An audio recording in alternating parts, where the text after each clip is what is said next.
inicia com a história de um rapaz que observava o velho João catando todas as folhas do seu jardim que haviam secado e caído das árvores. O jardim era muito extenso, porém o velho João, muito caprichoso, cuidava para que nenhuma folha fosse deixada para trás. O rapaz então observa o velho João e comenta: João, que bom seria se apenas com a força do pensamento o senhor conseguisse reunir todas as folhas em um único monte de uma vez só. O senhor então sorri e fala: mas eu posso sim fazer isso. Ué, pode? Ué, então eu quero ver, me mostra porque eu quero ver. Muito bem. Então o velho João se concentra, olha para as folhas e fala: folhas, se reúnam todas em um único monte. E continuou, catando folha por folha, até que não sobrasse nenhuma folha espalhada pelo jardim.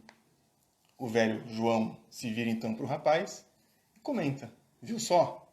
Esse é o segredo para que você realize todos os objetivos traçados na sua vida. Trabalhar com afinco, com persistência e com perseverança, até que os seus objetivos sejam alcançados. O rapaz saiu de lá então, pensativo, reflexivo, lembrando de todos os cientistas que ele havia estudado na escola, pensando em todos os feitos que eles haviam realizado, todas as descobertas, muitas vezes milagrosas, sobre-humanas, e ele percebeu que a estratégia desses cientistas era a mesma estratégia do velho João: trabalhar com persistência até que os seus objetivos sejam alcançados. E é exatamente assim que é para todos nós. Todos nós trabalhamos incansavelmente, seja aqui enquanto encarnados, ou então enquanto espíritos desencarnados. O trabalho nunca acaba. E aí, quando a gente desencarna, as pessoas lembram da gente e pensam logo naquela frase famosa, né? Descanse em paz. E aí? Será que a gente descansa mesmo? Será que a gente deveria desejar isso para as pessoas? Será que a gente consegue imaginar os espíritos superiores lá, deitados numa nuvenzinha, tocando harpa e esperando o tempo passar? Provavelmente não, né?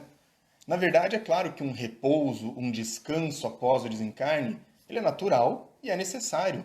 Um repouso de um corpo muitas vezes cansado, um corpo muitas vezes doente, seja lá pelo motivo que for, que nós precisamos passar por isso, do nosso próprio burilamento, né, do espírito, aperfeiçoamento espiritual. Agora, passada essa fase transitória, é claro que a gente vai continuar trabalhando incansavelmente. O trabalho é constante, o espírito nunca para. Isso porque o trabalho é uma lei natural. Ela faz parte da nossa essência e, na verdade, todas essas leis naturais chegam a ser instintivas. Por isso a gente acaba fazendo até mesmo sem pensar. Leis naturais são todas as leis de Deus que regem o universo. E a gente, à medida que se afasta dessas leis, acaba se tornando infeliz. Não que essas leis sejam regras das quais nós não podemos fugir. Na verdade, são diretrizes que nos orientam qual é o caminho ideal a percorrer. E à medida que a gente se afasta dessas leis naturais, a gente acaba se tornando realmente mais infeliz. A própria crença em Deus é uma lei natural. Por isso que ela é tão natural para nós. Por isso que a gente, se olhar para o passado, dificilmente vai encontrar um povo inteiro ateu. Pessoas que creem no ateísmo, isso a gente encontra em todas as regiões. Agora, olhando para o passado, um povo inteiro ateu é muito difícil, porque isso faz parte das leis naturais, essa crença em Deus. Então é natural que, claro, a crença em algo superior, né, e aí dependendo da crença, a interpretação vai ser diferente. Mas a crença em algo superior, isso é inerente ao ser humano. Até é interessante, eu vi uma pesquisa da revista Super Interessante de 2018, que avaliava a porcentagem de ateus na população.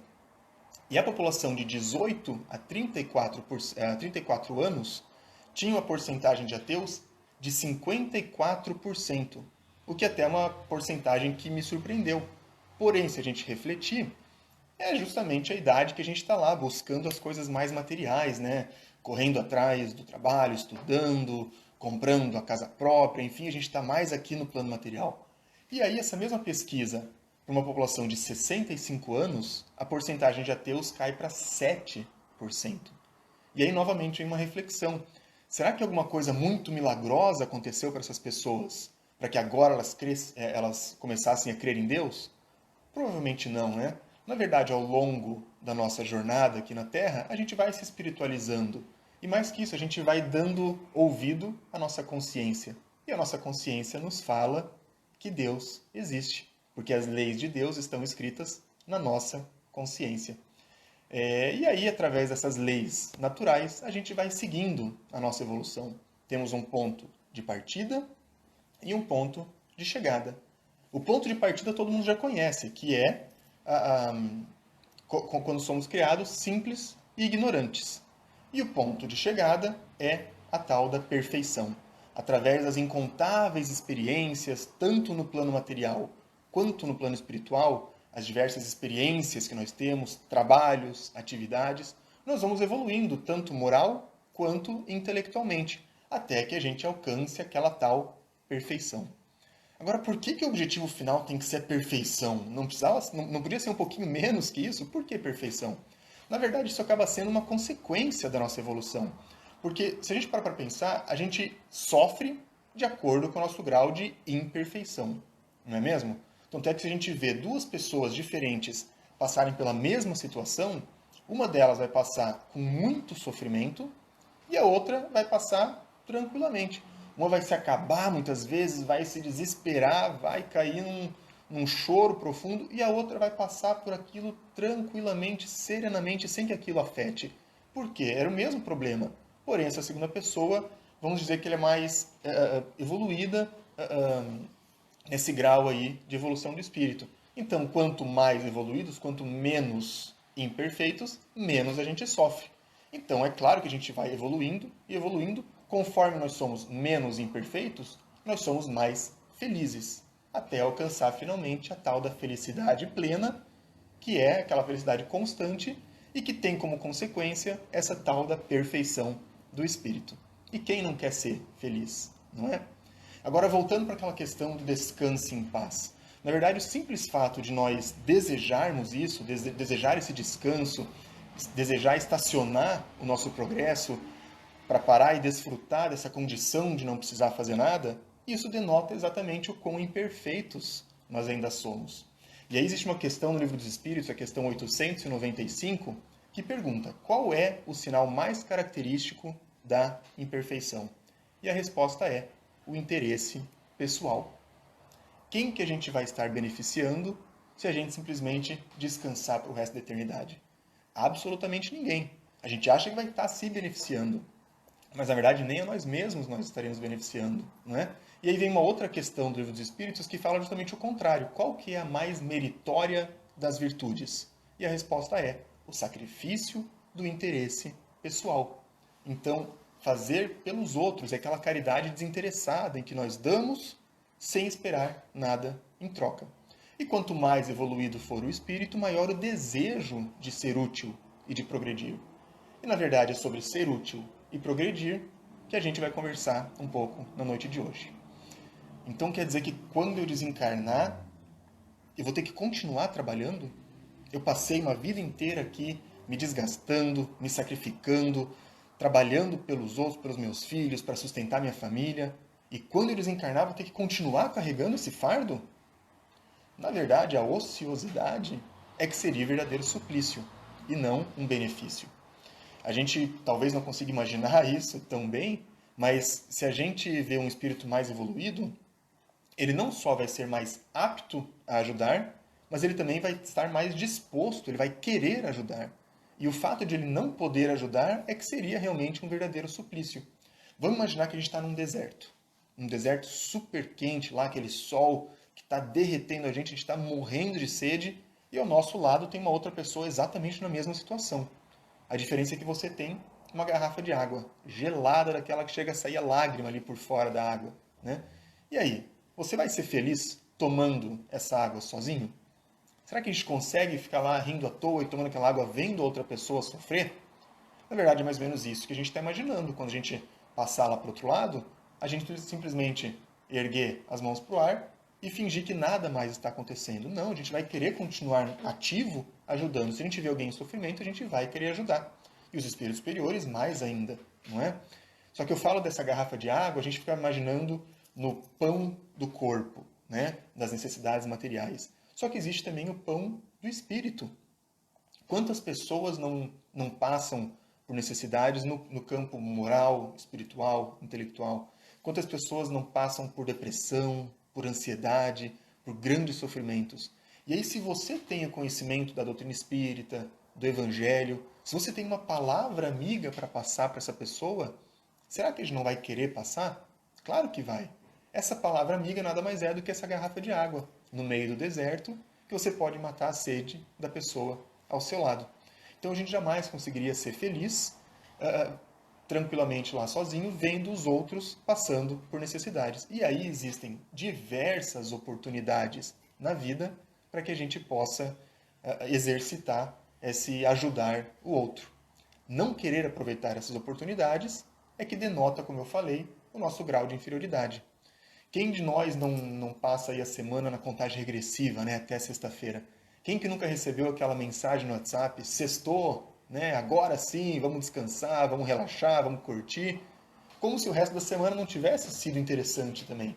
E tudo bem a gente pensar isso, né? Eu falo como brincadeira, mas tudo bem, por quê? Porque nós ainda somos realmente imperfeitos. Ninguém aqui precisa ser perfeito. A gente está num mundo de provas e expiações, chegando agora para o mundo de regeneração. O ser humano, na verdade, pensando na evolução espiritual, ele ainda está na infância dessa evolução. E isso, na verdade, é muito promissor. Porque se o ser humano é capaz de tantas coisas boas estando na infância desse progresso espiritual, imagina o que a gente não vai ser capaz quando a gente alcançar essa maturidade espiritual. Então, na verdade, isso é sim muito promissor. Então, o que a gente precisa é realmente reconhecer esse grau de inferioridade e trabalhar para se superar. Assim como Sócrates já falava, conhece-te a ti mesmo. Eu participei um tempo atrás de um curso de autoaperfeiçoamento, um curso de fim de semana, e nesse curso falava-se muito em conhece-te, aceita-te e supera-te. E depois eu vim saber que essa frase ela é atribuída a Santo Agostinho.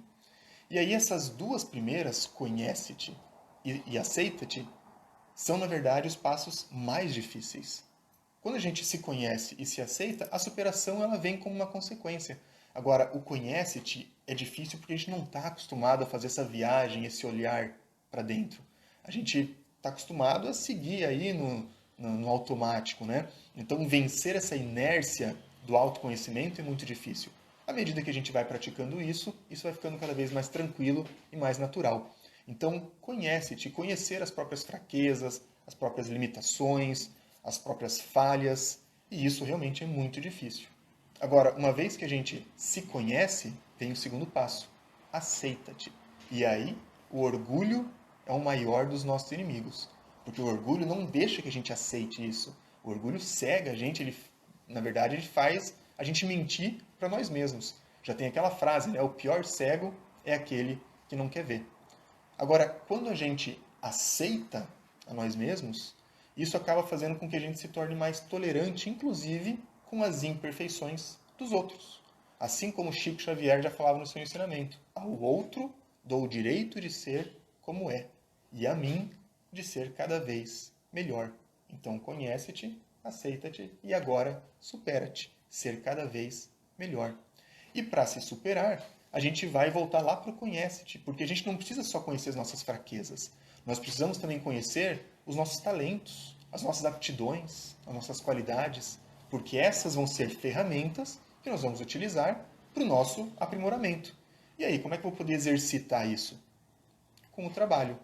Só que para isso a gente precisa primeiro determinar o que vem a ser o trabalho. Porque trabalho a gente fica imaginando só aquele trabalho remunerado, né?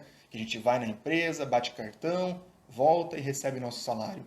Será que é só isso que é trabalho? Claro que não. Trabalho é toda ocupação útil. Seja um trabalho remunerado, seja um trabalho voluntário, seja ajudar o próximo, ajudar o seu vizinho, né? Uma oração que a gente faz é um trabalho. A gente fica imaginando como é que eu vou ajudar aquela pessoa lá que você conhece, que está sofrendo lá do outro lado do mundo. Ué, faz uma oração. Isso não vai ser desperdiçado. Você está sendo muito útil. A gente acaba negligenciando essa ferramenta, né? Que mais pode ser trabalho? Os afazeres de casa. Os afazeres mais simples de casa são ocupações muito úteis. E aí a gente se sente útil, o que é o mais importante. A gente costuma falar, né, que mente vazia é oficina para o diabo. E realmente, se a gente fica na inutilidade, isso vai dando margem para pensamentos menos interessantes. Então a gente precisa se ocupar, a gente precisa se fazer útil e principalmente se sentir útil. Todos nós temos uma energia dentro de nós, uma bateria, vamos dizer assim, que a gente chama de fluido vital. E esse fluido vital é o que anima e dá vida ao corpo humano. Só que esse fluido vital, se não for utilizado da maneira correta, ele vai se enfraquecendo. Assim como a bateria de um carro.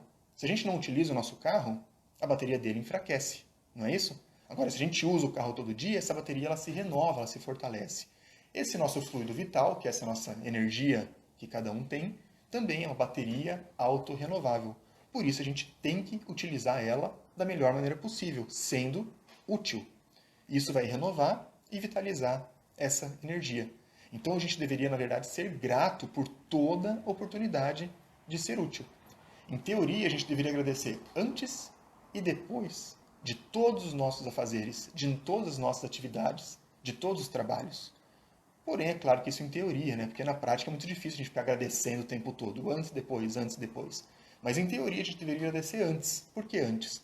Agradecer pela oportunidade de ter aquele a fazer, pela saúde que nós temos, que nos permite realizar este trabalho, essa atividade, porque a saúde a gente acaba negligenciando também, né? A gente não dá valor, só dá valor quando perde. E quando a gente começa a entender melhor a anatomia, a fisiologia do corpo humano, a gente percebe quantas engrenagens precisam estar funcionando em perfeita harmonia para que a gente tenha saúde. Na verdade, a saúde do corpo humano é um verdadeiro milagre. Só que realmente a gente só dá valor quando a gente perde. Quem já engessou um braço sabe do que eu estou falando, da falta que esse braço faz. Mas no dia a dia a gente nem lembra, né? A gente nem se dá conta. Agora, quando a gente está com o braço engessado ali por algumas semanas, a gente tem dificuldade nas tarefas mais corriqueiras. Desde tomar banho, comer, se vestir, não é? E não só a gente agradece antes, como eu falei, como agradece também depois dos afazeres. Por que agradecer depois? Pelo afazer concluído, pelo trabalho concluído.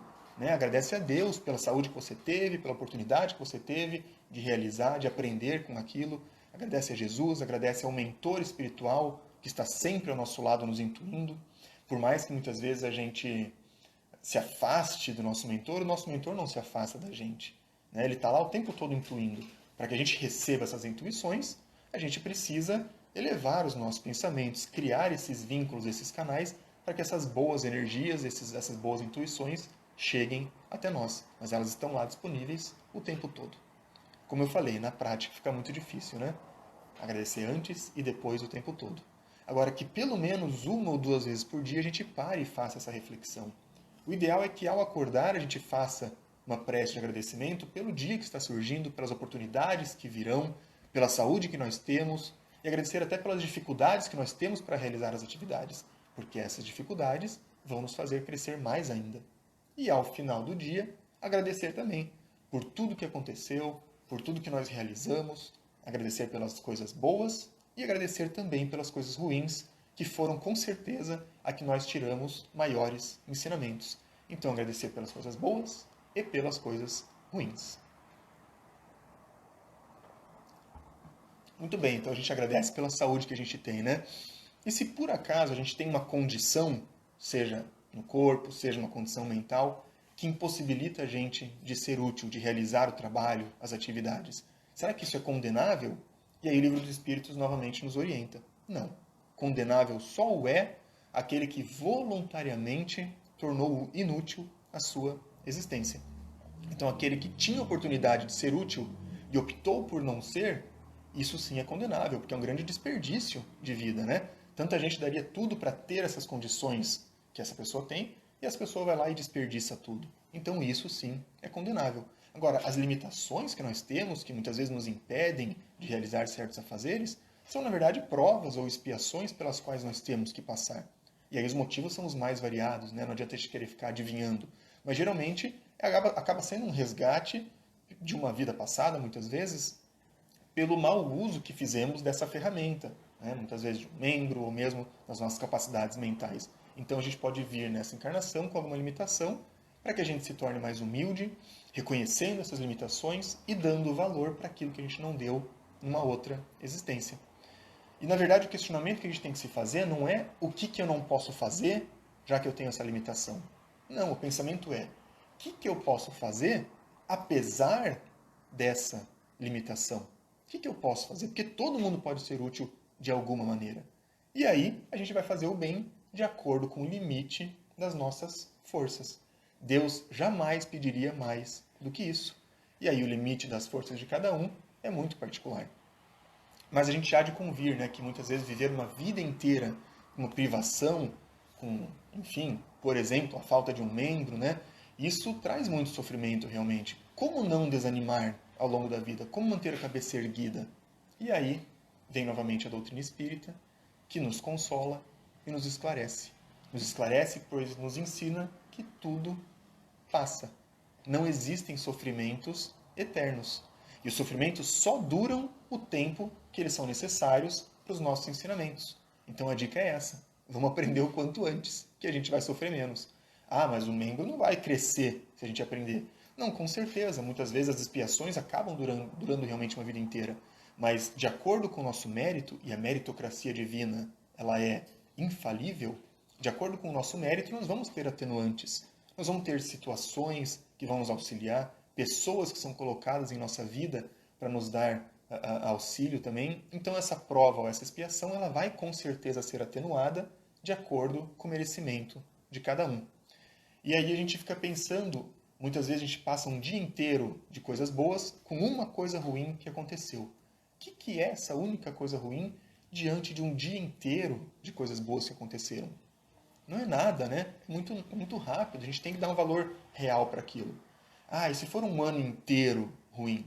Que na verdade é o que a gente está passando agora, a questão da pandemia, né? É um ano com muita dificuldade, pela questão da saúde, pela questão financeira. Agora, será que a nossa vida se resume a 2020? E quanto a todos os anos que já passaram lá atrás? E quanto a todos os anos que estão por vir? Então não, esse ano não resume a nossa vida. É só um ano com maiores dificuldades.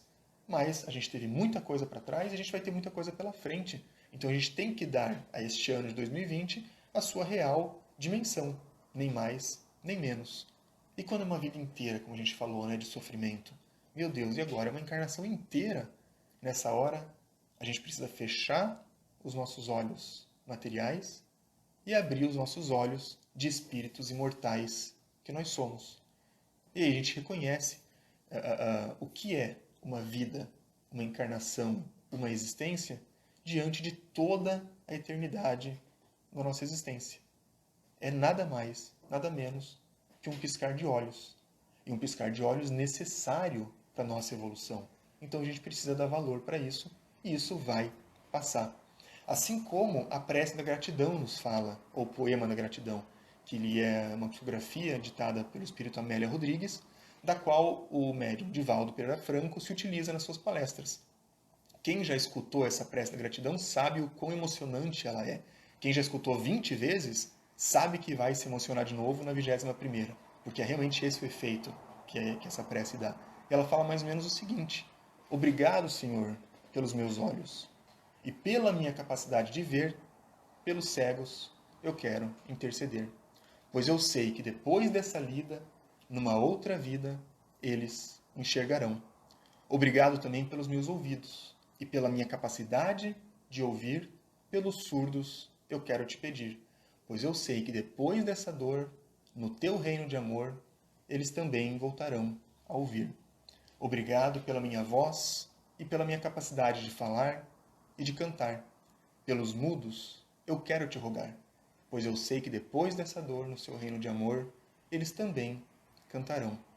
Obrigado pelas minhas mãos, pelos meus pés, porque eu vejo na terra amputados, deformados, aleijados, e eu posso bailar. Por eles eu oro, e a ti imploro, pois eu sei que depois dessa expiação, numa outra situação, eles também bailarão. Mas mesmo que eu não tenha nenhuma dessas condições, Nem assim eu reclamarei. Não lastimarei e não blasfemarei, porque tenho a ti. Então, muito obrigado, porque eu nasci. E pelo teu amor, obrigado, Senhor. É claro que esse é um breve resumo dessa prece, mas para quem se interessou, vale uma clicada ali no YouTube, Prece da Gratidão, de Valdo Pereira Franco. E a gente consegue ver na íntegra, e mesmo pelo vídeo a gente já se emociona com as palavras. Voltando para a questão do trabalho, será que ele é realmente necessário para a nossa evolução? Será que não tem como evoluir de outra maneira? O Livro dos Espíritos define o trabalho, em primeiro lugar, como uma expiação. Por que expiação? Porque dele o homem não pode fugir. Ele depende do trabalho para sobreviver. Então, nesse sentido, acaba realmente sendo uma expiação. Mas a definição não para por aí. É também um meio de aperfeiçoamento da inteligência. Sem o trabalho, o homem permaneceria na infância quanto à inteligência. Então, por isso que todos os nossos alimentos, a nossa segurança, o nosso conforto, a gente só consegue de acordo com o nosso trabalho e com as nossas atividades. Por isso que ele é tão necessário, para que a gente possa evoluir a nossa inteligência. Ao extremamente fraco de corpo, outorgou Deus a inteligência em compensação, mas é sempre um trabalho. Ou seja, trabalho não é só aquele trabalho braçal. O trabalho intelectual também é trabalho. Como eu falei, toda ocupação útil é trabalho. Na verdade, não existe momento na vida que não possa ser útil, não possa ser uma oportunidade de trabalhar e de crescer e de evoluir. Por isso que nós temos tantas oportunidades e tantas dificuldades na vida para evoluir. E aí vem uma outra questão. Achar-se-á isento da lei do trabalho o homem que possua bens suficientes para lhe assegurarem a existência? Ou seja, aquela pessoa que nasceu em berço de ouro, né, tem ali toda a grana disponível, não precisa se preocupar em trabalhar. Ele está isento da lei do trabalho? E a resposta é: do trabalho material, talvez. Não da obrigação de tornar-se útil, conforme aos meios de que disponha, e nem de aperfeiçoar a sua inteligência ou a dos outros, o que também é trabalho. Ou seja, toda oportunidade que ele teve de aprender, de estudar, que outras pessoas não tiveram, essa pessoa pode passar o conhecimento, e isso também é trabalho. Então, essa pessoa que nasceu aí em berço de ouro não vai precisar suar a camisa na vida.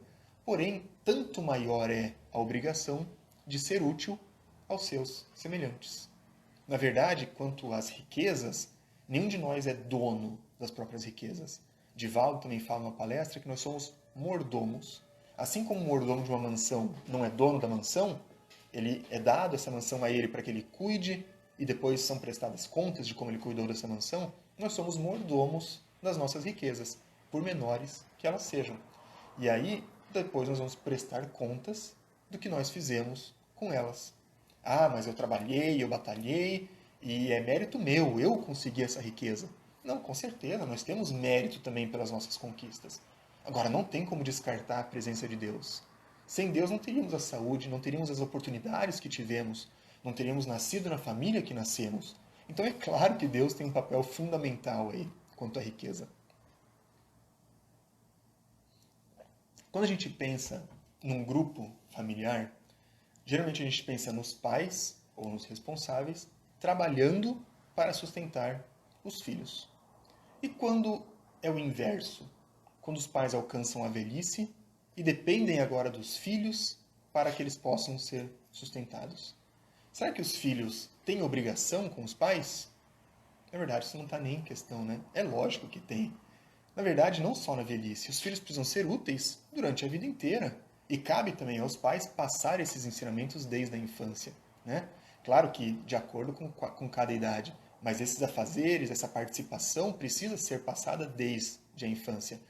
E aí, na questão da velhice, Deus, na verdade, tem uma estratégia, porque Deus não deixa furo na sua criação, né? Então, é uma estratégia para um duplo ensinamento. O primeiro ensinamento é para os pais, quando alcançam a velhice. Porque, eu vou dar um exemplo, e é genericamente, né? Não dá para dizer que todos são assim, mas todo mundo conhece uma pessoa com essas características. Tem alguns pais que sustentam uma vida inteira uma autossuficiência, de que eles podem resolver tudo e que eles não precisam de ajuda. E aí eles, na verdade, escondem as suas fragilidades. Todo mundo conhece uma pessoa mais ou menos assim, né?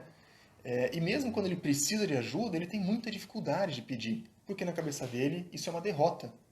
E na verdade é justamente o contrário. Reconhecer e externar as próprias fragilidades não é uma fraqueza, e sim um sinal de maturidade. Então Deus permite para aquele que sustentou essa autossuficiência uma vida inteira, Deus permite, muitas vezes até impõe, esse papel de ser dependente dos filhos. E aí não tem escolha, né? Se não permitir que os filhos ajudem. Muitas vezes até nas tarefas mais corriqueiras, eu não estou falando apenas financeiramente, mas nas tarefas mais corriqueiras, às vezes até de amarrar o cadarço, não é? E aí, será que isso é uma humilhação? Claro que não. Isso é aprendizado. Isso é o exercício da humildade, porque não é vergonha precisar de ajuda. Deus quis assim. É a lei de sociedade. Por isso que ninguém vive sozinho, né? A gente vive em sociedade para um ajudar o outro. Muito bem, esse é o ensinamento para os pais. E quanto ao ensinamento para os filhos? Os filhos, muitas vezes, e de novo, não dá para dizer que são todos, um ou outro, alguns filhos acabam se cegando para as necessidades da sociedade. E muitas vezes passam uma vida inteira vivendo apenas para si. Trabalham, estudam, se sustentam e realmente se cegam para as necessidades ao seu redor. E aí, como a família é um ensaio da vida em sociedade, né, um laboratório da vida, para que a gente aprenda primeiro em família e depois passe a utilizar esses aprendizados lá fora, Deus então permite também, novamente, às vezes impõe, que o filho precise cuidar dos seus pais. E aí primeiro ele exercita com os pais, para que depois possa exercitar também lá fora, até mesmo com desconhecidos. Até porque somos todos filhos diante de Deus, não é? Até porque um espírito não consegue ser, não deveria, né, ficar feliz enquanto vê os seus semelhantes em sofrimento. Não só de pais e filhos, mas de maneira geral com a sociedade. E não se trata de você trabalhar para que uma pessoa se aproveite dessa situação.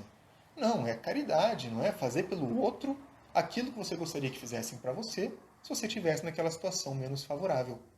E aí, mesmo que a gente se segue uma vida inteira para essas circunstâncias, Deus permite que a gente aprenda cuidando dos nossos pais. E aí, será que isso é um fardo ou é uma bênção? Quem já perdeu os pais ou os avós daria tudo, né, para ter eles de volta. Então sabe que o fato de ter os pais em sua vida é a maior das bênçãos, né? Então não tem fardo. É claro que é bênção e é a oportunidade de não só evoluir, como também de retribuir todo o carinho e amor que foi dado. Ah, mas meu pai é um cara muito difícil. Minha mãe tem um gênio muito forte. Ué, e será que a gente era fácil quando era criança? A gente chorava a noite inteira, a gente sujava a fralda o tempo todo, e nem por isso a gente deixava de receber ajuda dos nossos pais, dos nossos responsáveis, não é? Então, sim, depois, e, na verdade esse auxílio vem até mesmo depois de adultos, né? Os pais não deixam de, de se preocupar e querer ajudar os filhos, até mesmo na fase adulta. E aí o Evangelho já alerta que a ingratidão dos filhos é uma falta grave no campo moral. E quando a gente fala em ingratidão com os pais, não é apenas com os pais aqui do planeta Terra. A gente fala também do Pai maior, que é Deus. Será que somos gratos por Deus? O que nós estamos fazendo das oportunidades que Ele nos deu? Das oportunidades de trabalhar, de ser útil? Será que a gente está realmente fazendo valer essas oportunidades? Ou estamos sendo ingratos? Porque se a gente parar para pensar, nós somos os maiores beneficiados dessas oportunidades. Nós é que sairemos melhores, mais fortes e mais capazes a cada jornada, a cada oportunidade de trabalho. Então a gente tem que aproveitar isso, não é? Vamos arregaçar as mangas e mãos à obra. O pouco que a gente faz a cada dia já é muito, nada é desperdiçado. A criação não para e nós também não devemos parar. E aí vem duas questões, normalmente, do Livro dos Espíritos que eu acho que vale a pena serem mencionadas. A primeira é, para agradar a Deus e assegurar a sua posição futura, bastará que o homem não pratique o mal? E a resposta é que não. Cumpre-lhe fazer o bem no limite de suas forças, porquanto responderá por todo mal que haja resultado de não haver praticado o bem.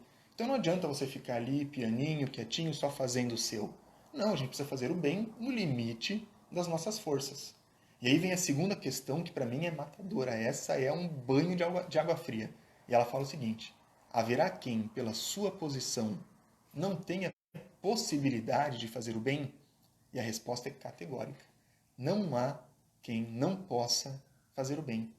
Somente o egoísta nunca encontra o ensejo de o praticar.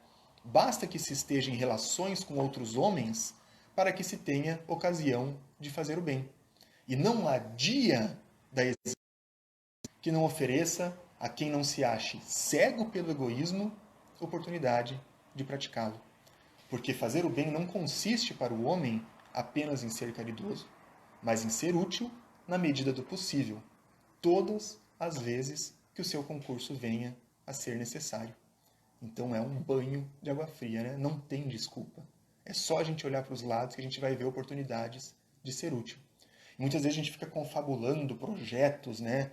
E eu vou fazer isso aqui para ser útil, para ajudar. E a gente fica só no papel, só pensando, pensando. E a gente se diz perfeccionista, né? Que a gente quer que saia tudo perfeito. Porém, quando a gente quer perfeito, não sai do papel. E eu li uma frase na semana passada que eu acho que vem a calhar aqui. E a frase é o seguinte: feito é melhor que perfeito. Porque o perfeito não sai do papel. É melhor que seja realizado, mesmo que com falhas, do que nem seja realizado. Então, feito é melhor que perfeito. Vamos fazer, vamos realizar as nossas atividades, por mais que venham com defeitos, com falhas. Até porque é com essas falhas que a gente aprende. Então, feito é melhor que perfeito. Essa palestra chegou a dar até uma canseira, né? Trabalhar, trabalhar. E o repouso não é uma lei natural também? Podia ser, né? Claro que é uma lei natural. A reparação das nossas forças faz parte também. Eu li também uma outra frase que falava: trabalhe, trabalhe, trabalhe. Só que no meio dos trabalhos tinham vírgulas. E a lição era que essas vírgulas representavam o repouso. Porque sem o repouso a gente não dá conta, né? E esse repouso, na verdade, não é só aquele repouso para a gente descansar e recuperar as nossas energias. É um repouso também para dar liberdade à nossa inteligência. O ócio, e o ócio verdadeiro, não aquele que a gente fica no sofá com o dedinho no celular desperdiçando tempo, mas aquele ócio de que a gente fica ali deixando a mente viajar, ele desenvolve a nossa criatividade, para que a gente saia daquela rodinha de hamster, né, de viver para trabalhar, trabalhar para viver, e a gente comece a pensar fora disso. Eu acho que esse é um dos principais ensinamentos que a pandemia veio para nos trazer. Porque a gente trabalhava, a gente estava naquela coisa do materialismo de trabalhar, trabalhar, trabalhar. E aí, será que a vida é só isso? Trabalhar, dormir, dormir, trabalhar? Tem muito mais que isso, né? Na verdade, é o que a gente falou, o trabalho não é só esse material, é o trabalho em todos os campos, né? O trabalho intelectual, é ajudar o outro, é ser útil, tudo isso é trabalho. São aqueles projetos que a gente tem em mente, que a gente quer realizar, então vamos realizar. Então, lembrando daquela frase, feito é melhor que perfeito. Vamos realizar todas as atividades que a gente puder. E aí essa pandemia que deu esse freio para a gente na questão aí do trabalho material, serve de lição para que a gente aprenda a trabalhar em todas as outras situações. Então, com tudo isso em mente, eu gostaria, em primeiro lugar, de desejar a todos um bom trabalho em todos os campos, não apenas no campo material. Desejar também um bom repouso, não apenas aquele repouso para recuperar as energias, mas também aquele repouso que deixa a mente viajar e faz a gente refletir, inclusive sobre a conversa de hoje. E gostaria de desejar, finalmente, em terceiro lugar, a todos uma boa noite e um excelente final de semana.